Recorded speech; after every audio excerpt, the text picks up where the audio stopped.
Hello, good afternoon. Will everybody please be seated?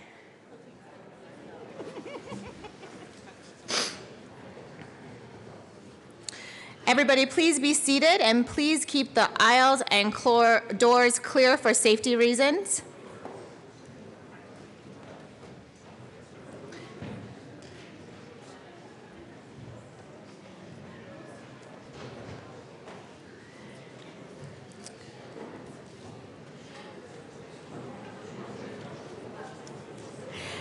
The joint session will now come to order. Senate Majority Leader Holbert.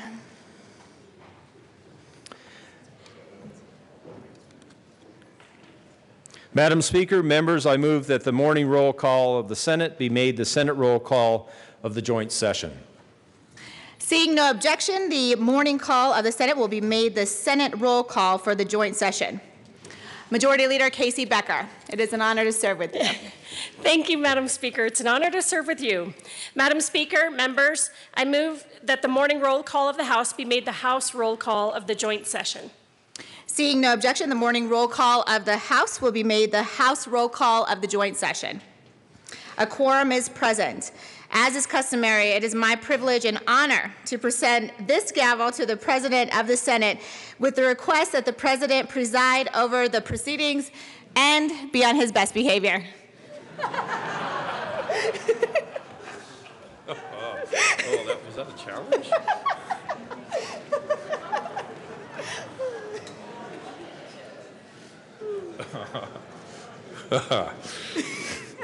Thank you, Madam Speaker. I am pleased to inform you today that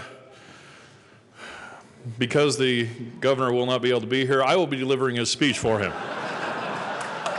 And since the teleprompters are not working properly today, I'll just wing it and I'm gonna help. And I'll say whatever I think he was about ready to say.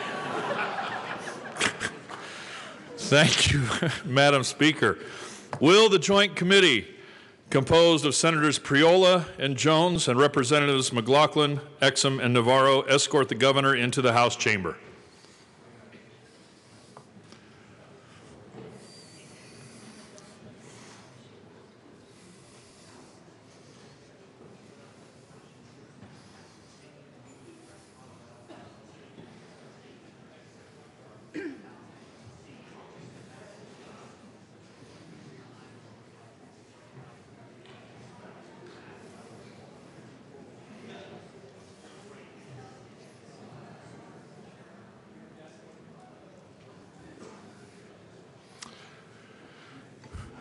The joint session will be at ease while we await the governor. Or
The joint session will come back to order. Chief Sergeant of the House Judson.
It is my pleasure and honor to present to you the Honorable John Hickenlooper, Governor of the State of Colorado.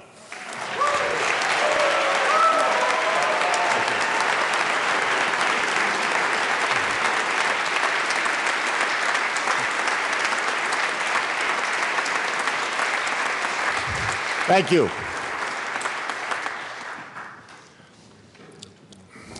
I couldn't sleep last night, so I thought about delivering this speech in a tweet storm. But I recognized that you were going to be here anyway, and don't worry, we'll get you out in time for dinner. President Grantham, Speaker Duran, members of the General Assembly, Lieutenant Governor Lynn, your husband Jim, justices of the State Supreme Court, Attorney General Kaufman, Treasurer Stapleton, Secretary of State Williams, Southern Ute Chairman Frost, Mountain Ute Councilwoman Plentyholes, the State Board of Education, Denver Mayor Hancock, and all the other elected officials in attendance, to my hardworking cabinet, special shout out, our staff, my amazing wife Robin, all my fellow Coloradans. I want to begin by thanking our veterans and their families for their service and sacrifice. And we want to thank the members of the Colorado National Guard, nearly 400 of whom are deployed presently overseas defending our democracy. We recognize our Department of Public Safety, which last year helped mitigate 43 forest fires along with local first responders. Any one of these small blazes could have grown into the next catastrophic wildfire. Thank you.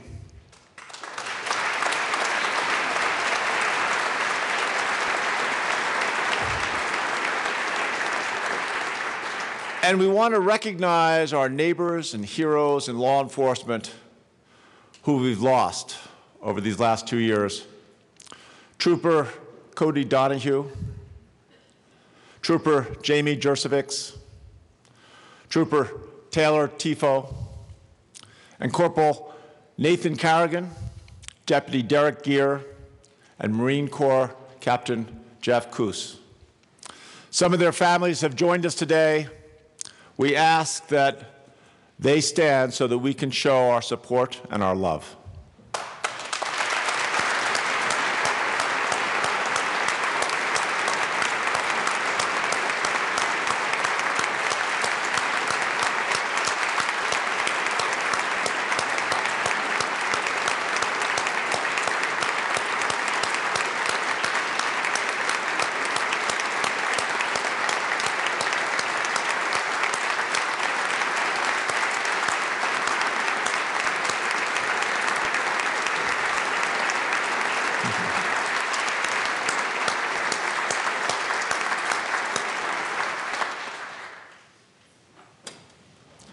Let's honor their memory by making our state a better place, because that's why they served.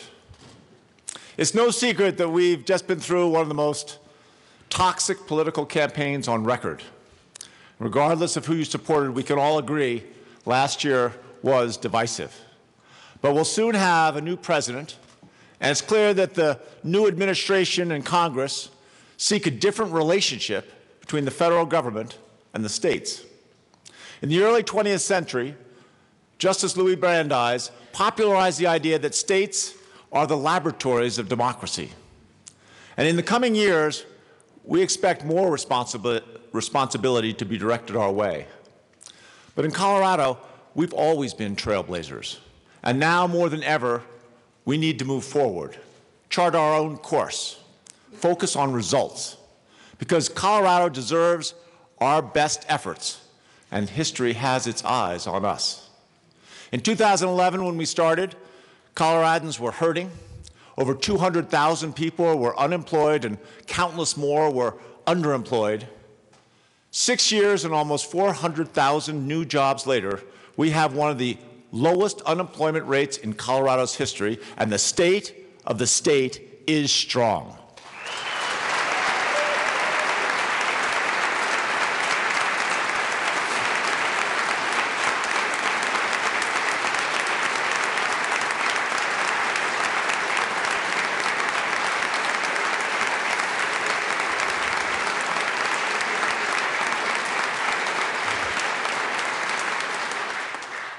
We are the #1 state for business and careers.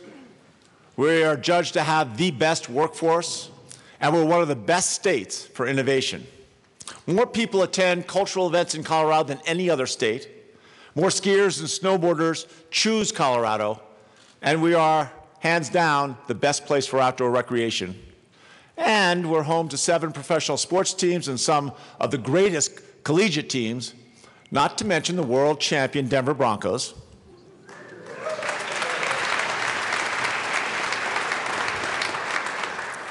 Colorado's future is bright, and like anywhere with a strong economy, we also have our challenges. With an aging and insufficient infrastructure, lagging recovery in certain areas, and a growing cost of living, the future is too far out of reach for too many.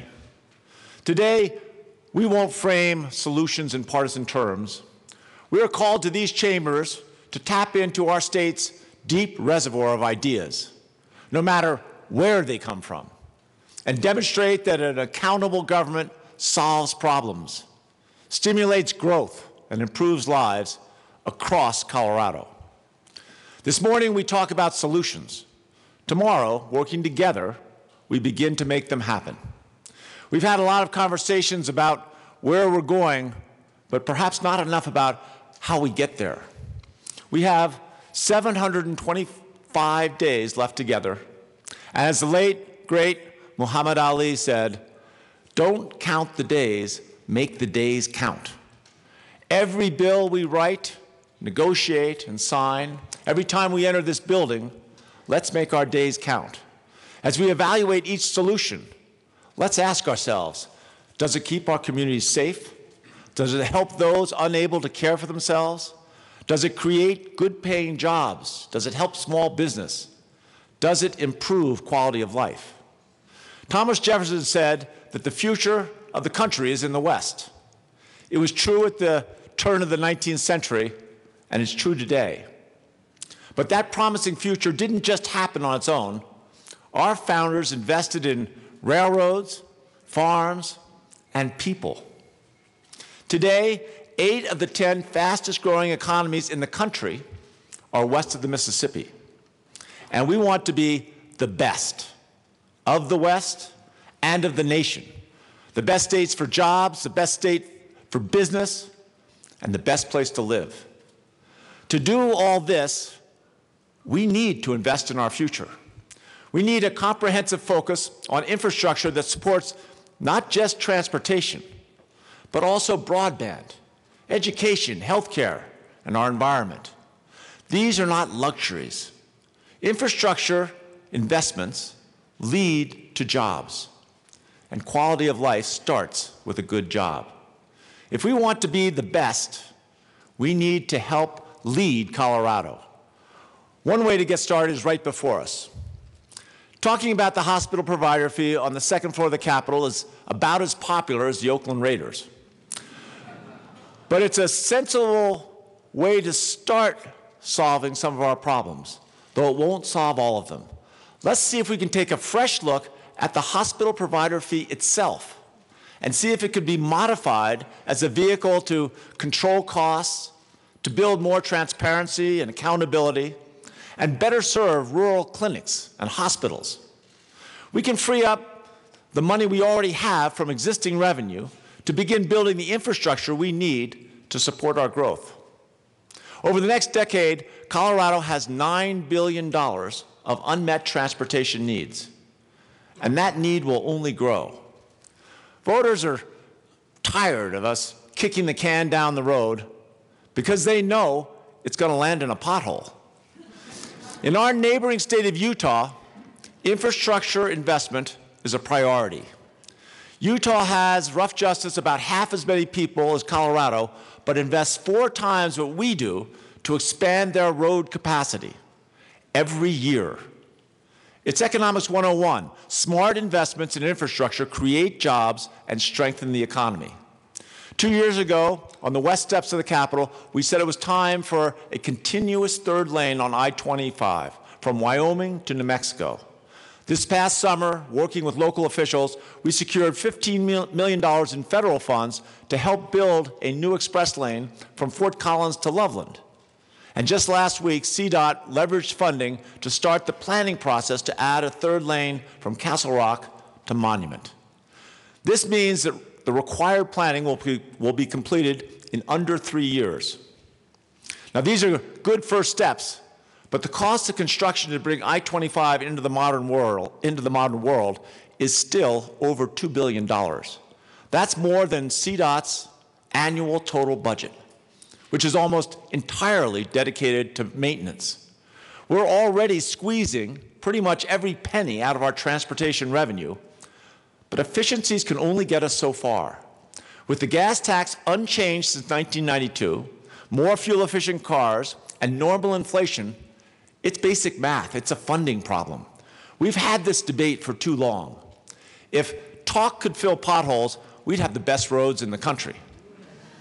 But the general fund cannot adequately support the demands of core government services and capacity improvements in transportation.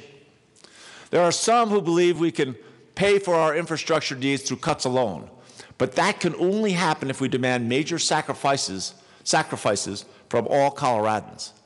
If that's what you really want, introduce that bill, make that case. Tell us who loses health care or what schools have to close to add a mile of highway.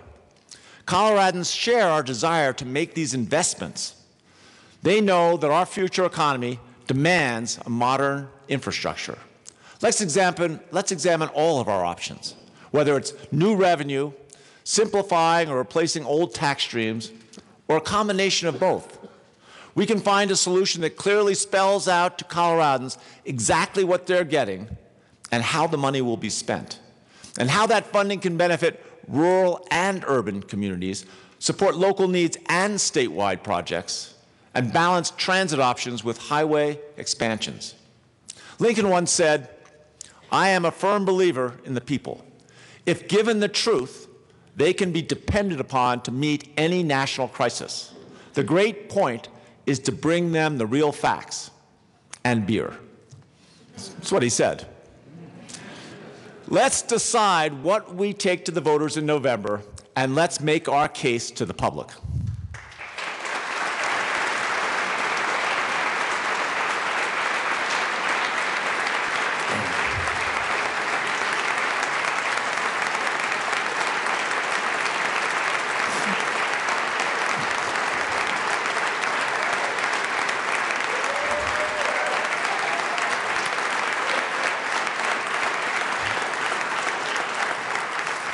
Infrastructure is more than laying out new roads and expanding transit. It's about running fiber and deploying new technologies for a reliable, affordable internet in every part of the state. Businesses should be able to open their doors wherever they want, especially in smaller communities. Every school, hospital, clinic, and home should have high-speed internet. In rural Colorado, only 7 out of 10 households have access. Tonight, somewhere in one of these communities, a high school student will sit in a parked car outside her town library. She'll huddle over her laptop, face glowing from the screen as she tries to finish her paper, because it's the only place she can get Wi-Fi. This isn't right. Today, I'm announcing the creation of a broadband office to help us get from 70% to 85% coverage by the time we leave office and 100% by 2020.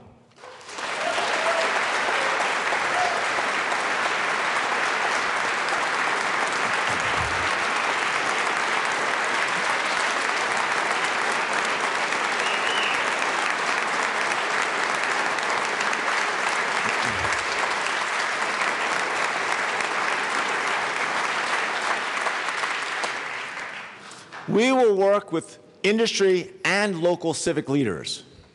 People like Caitlin Cook, Rio Blanco County's Economic Development Coordinator, who recently helped Meeker and Rangeley become some of the very first rural gigabit communities in the entire country. And she is here with us today. Give her a hand, please.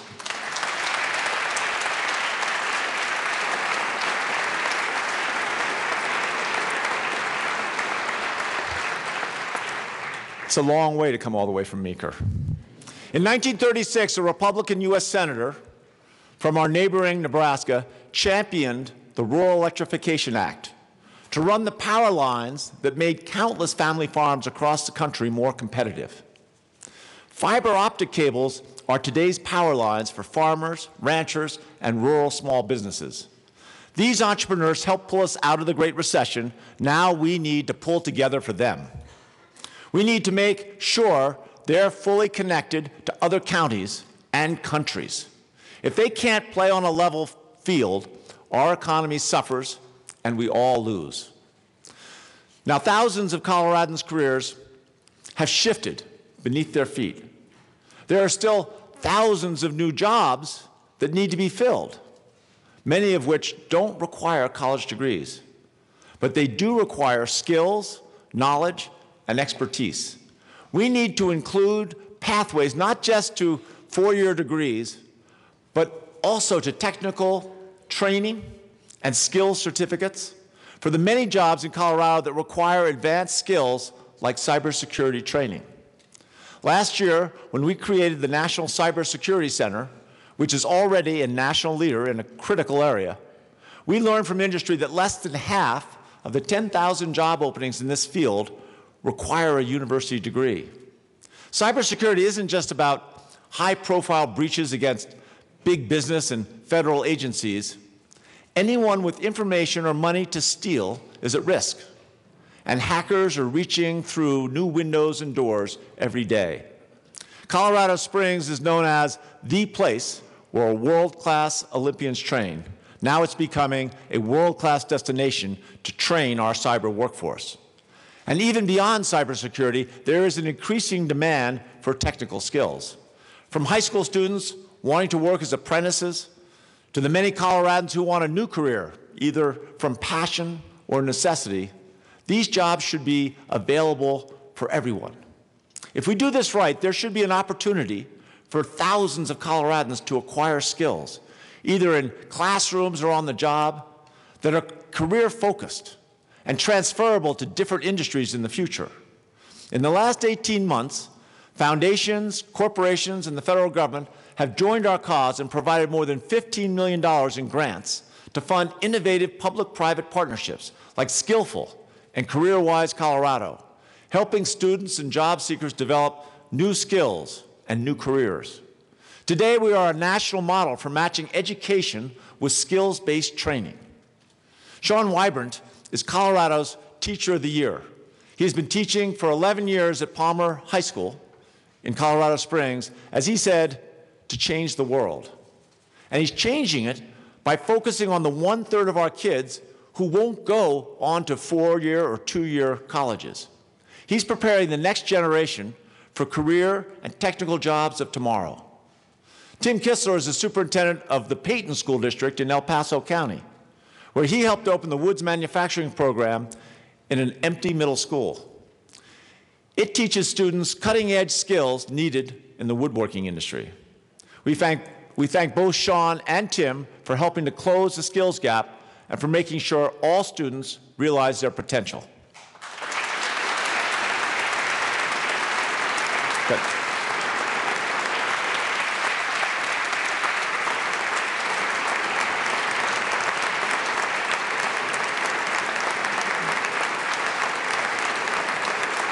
Thank you.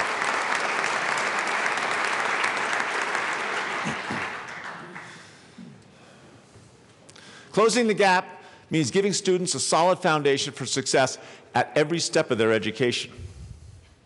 As they move from preschool through K-12 toward college certificate or apprenticeship and onto a good job, part of that work includes a common sense plan to fund education. The constitutional budget constraints for school finance are they're the thorniest part of our fiscal thicket. This July, the Gallagher Amendment will cause property taxes for schools to drop by $170 million. In addition to addressing transportation, Speaker Duran, President Grantham, and minority leaders Guzman and Neville, let's get our best minds together and find our way out of this thicket that respects taxpayers and gives all of our students the education they deserve.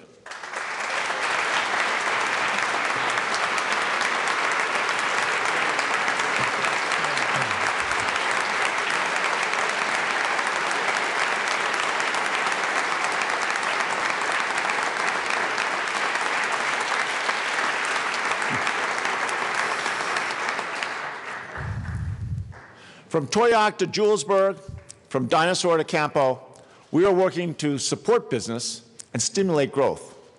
We have one of the best economies in the country, but some rural communities struggle. That's why we have invested significant resources and focused all cabinet agencies in an effort to fully realize the expansion of our economy across the entire state. Last summer, Blueprint 2.0 announced their support for initiatives that local communities identified, from tourism promotion and outdoor recreation to tiny homes and affordable housing.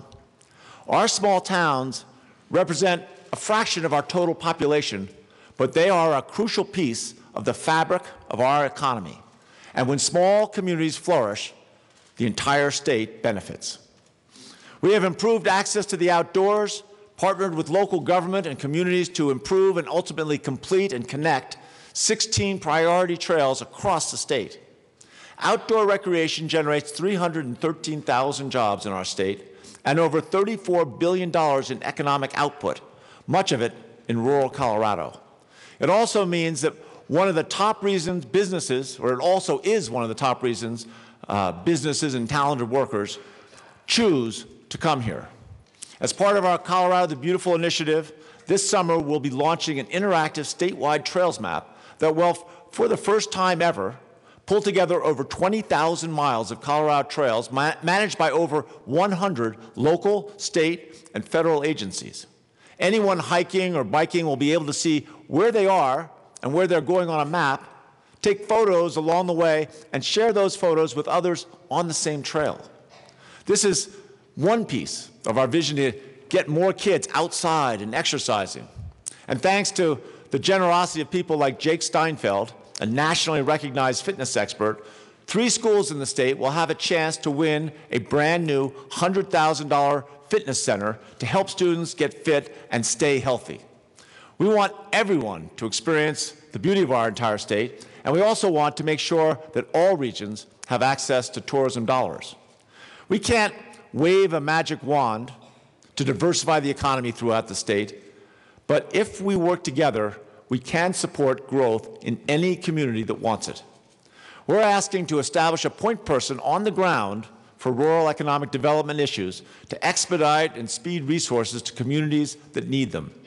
In communities like Montrose, where Colorado's job training helped Al Head, here with us today, and his employees at Western Skyways, a company that remanufactures one of the finest piston engines in the aviation industry and markets it worldwide. It's why we have programs like Rural Jumpstart to encourage companies to move into rural areas.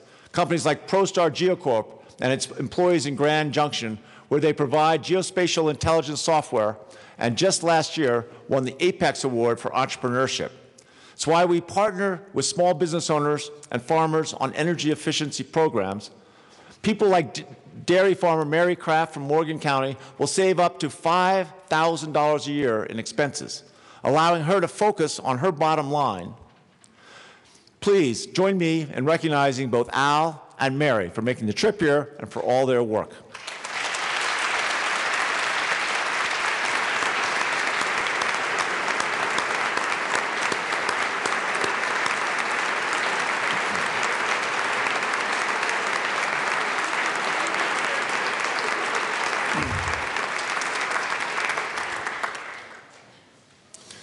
Promoting I almost said promoting goats. Promoting growth means allowing these companies a chance to compete equally on a global stage, and they can't afford tariffs or trade wars. Now, some may think job training and rural incentives aren't glamorous, and there certainly aren't legions of lobbyists for the thousands who are unemployed or underemployed, but it's how we build on our momentum and engage the rural economies at the same time. Our economic engine should be strong enough to pull everyone. Anyone willing to work hard enough should have a fair shot at a good-paying job.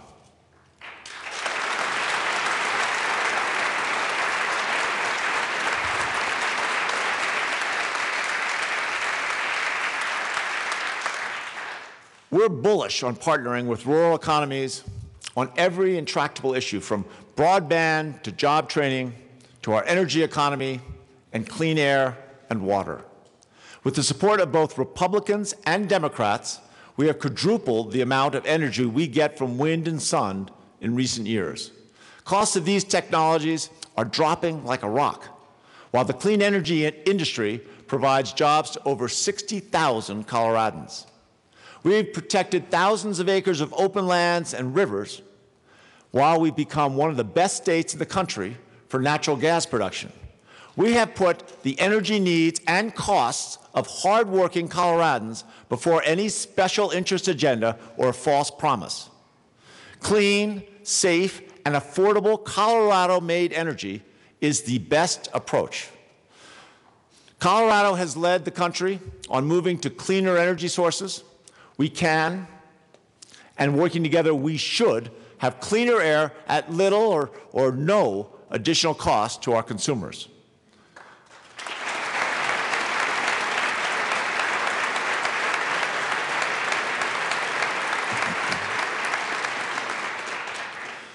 When we come together, we create an environment that's good for business and people. Likewise, in the first year of Colorado's water plan, we made progress on every measurable goal. The Water Conservation Board has a strong funding plan to ensure we stay on track so farmers can keep feeding millions while we protect the environment. And as with all of our infrastructure, Colorado should lead, because we all know states really are the laboratories of democracy. We are relentlessly innovative in the face of challenges old and new. Several years ago, voters in Colorado asked us to be the laboratory, the nation's laboratory, for marijuana legalization. Many of us in this room, myself included, had serious doubts. But we rolled up our sleeves, and though it's still in the experimental phase, we are trying to create a reasonable and efficient system for a new industry while responding to health and safety challenges. We enacted new safety protections, making edibles less enticing to kids, requiring that they're contained in safe, child-proof packaging. We've dedicated $7 million this year to educate youth, their parents, and trusted adults about underage use and its dangers. But loopholes in our home grow and caregiver laws have helped fuel abuses of our system and a continuing black market. When we ended alcohol prohibition 84 years ago, we worked hard to wipe out organized crime.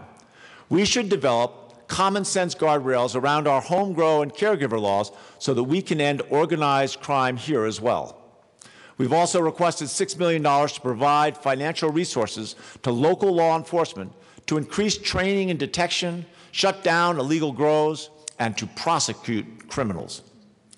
Almost two-thirds of Americans now live in a state that has legalized marijuana in some form or another. We're showing that a state can craft responsive regulatory framework that works. In 20 years, when historians look back, they'll see how Colorado led the way in creating a responsible and accountable industry. And they'll look back on how we use this new revenue, not just to improve our schools and to regulate the industry, but also to address some of the unintended consequences of legalization. There's no question that marijuana and other drugs, in combination with mental illness or other disabling conditions, are essential contributors to chronic homelessness. Tax revenue from marijuana sales can and should be used to help those who fall through the cracks, including hundreds of homeless vets, helping them find stable, supportive housing. And we will also help provide training so that they can find and keep jobs. This is a problem across the entire state, from the western slope to the eastern plains, and a national problem as well. This investment will not only change the lives of those most affected by substance abuse, it will in the end save the state money. We currently spend more than $40,000 per person to perpetuate lives of misery among the chronically homeless. But for less than a third of that, we could invest upfront in housing, wraparound supportive services, and in job training. In every booming economy in the country, like ours, homelessness of all types is a growing concern.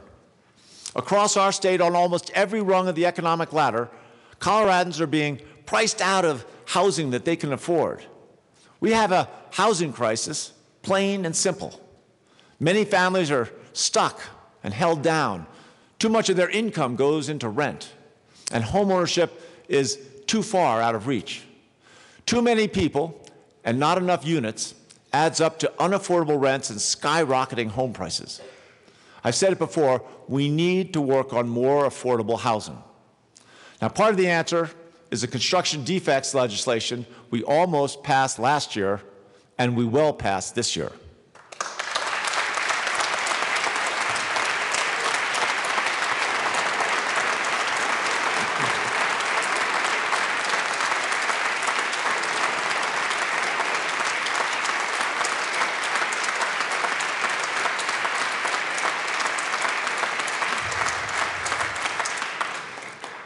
There has to be a compromise. There has to be a compromise that balances homeowner protections for faulty construction and yet still allows developers to build affordable housing throughout Colorado.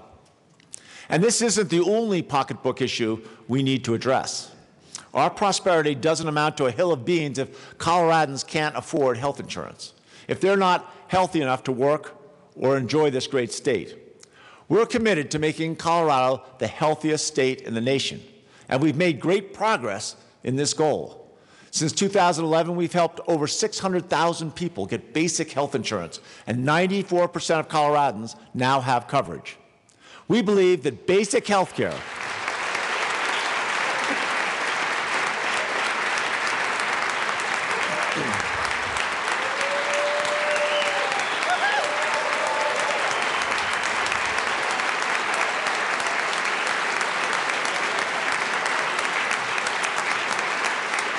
We believe that basic health care is a right, not a privilege. And thanks to the tireless work of our health cabinet and our legislators, expanded coverage means more people will seek the right care at the right place at the right time. We all save money when people stay healthy or get treatment in doctors' offices instead of emergency rooms. Over the last 6 years, we've launched transformative programs to control our Medicaid costs. We're emphasizing preventive care and giving people the tools to manage their diseases. And with the leadership of Lieutenant Governor Donna Lind, we will address underlying drivers of health care costs to make sure it's more affordable. There's a lot of good news, but we all know that actions in Washington could threaten the progress we've made. I think most of us would agree that the last thing we want is Congress in D.C. making all our decisions around our health care.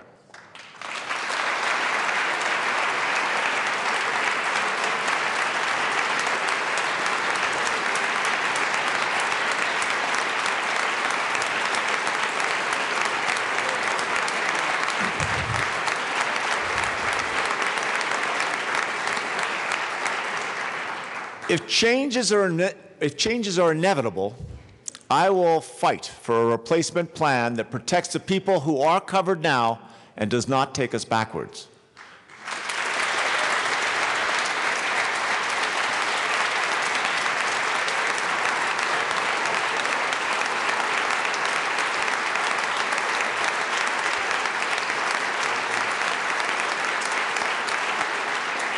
We look forward to working with all of you to pass common sense proposals to increase transparency, provide more choices, cover more people, and lower the cost of health insurance for all Coloradans.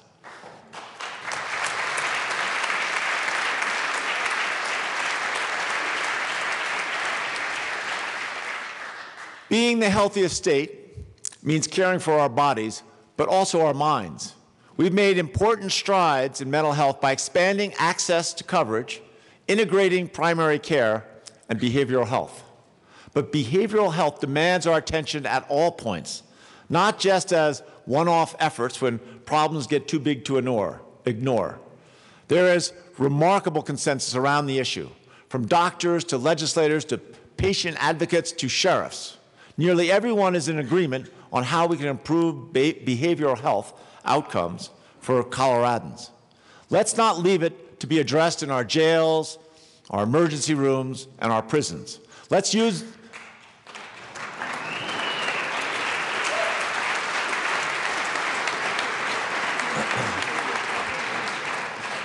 this momentum to bring together the work we've already begun to create a comprehensive, statewide behavioral health plan that makes our system easier to navigate, more efficient, and more responsive.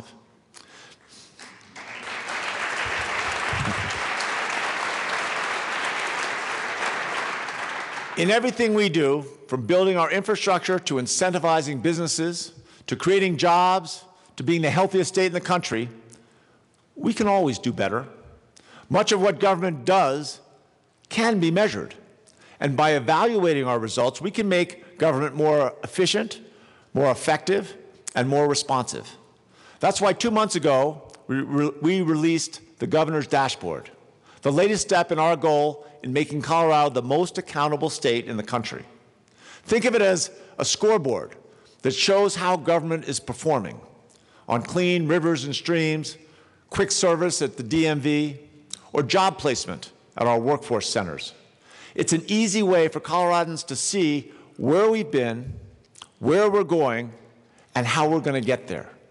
We're also using technology to make life easier for our customers.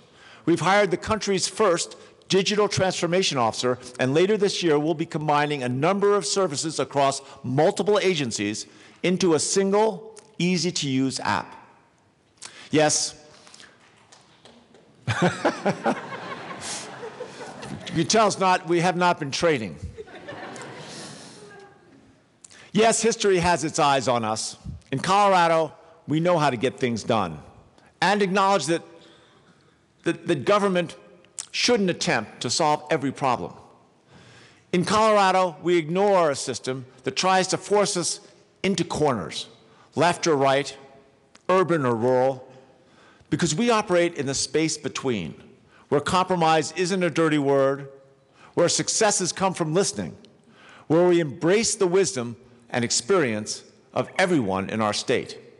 It's the same space where disagreements are a starting point for change, and problems are just opportunities in disguise. In this space and in this building, we don't serve political parties. We don't serve special interests. We serve Coloradans. Giddy up and let's get to work. God bless you. God bless the state of Colorado. Thank you.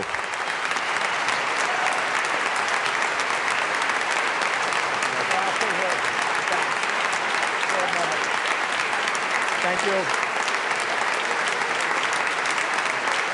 Thank you.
Well, thank you, Governor Hickenlooper, and it's a good thing he showed up because I was way off from what I was going to say for him. Majority Leader Becker. Thank you, Mr. President. I move that the governor's message be printed in the House Journal. If there is no objection, the governor's message will be printed in the House Journal. Senator Holbert, Majority Leader Holbert. Thank you, Mr. President. I move that the joint session be dissolved. There being no objection to Senator Holbert's motion, the joint session is hereby dissolved. All right. We still have a couple things on our end. The House will now come back to order. Majority Leader Casey Becker. Thank you, Madam Speaker. Members, I'm about to make a motion to recess until 2 p.m., at which time you all need to return to the chamber for a short security presentation by the State Patrol for the Capitol Complex area. Please return promptly at 2 o'clock. I move the House stand in recess until 2 p.m. Seeing no objection, the House is in recess until 2 p.m.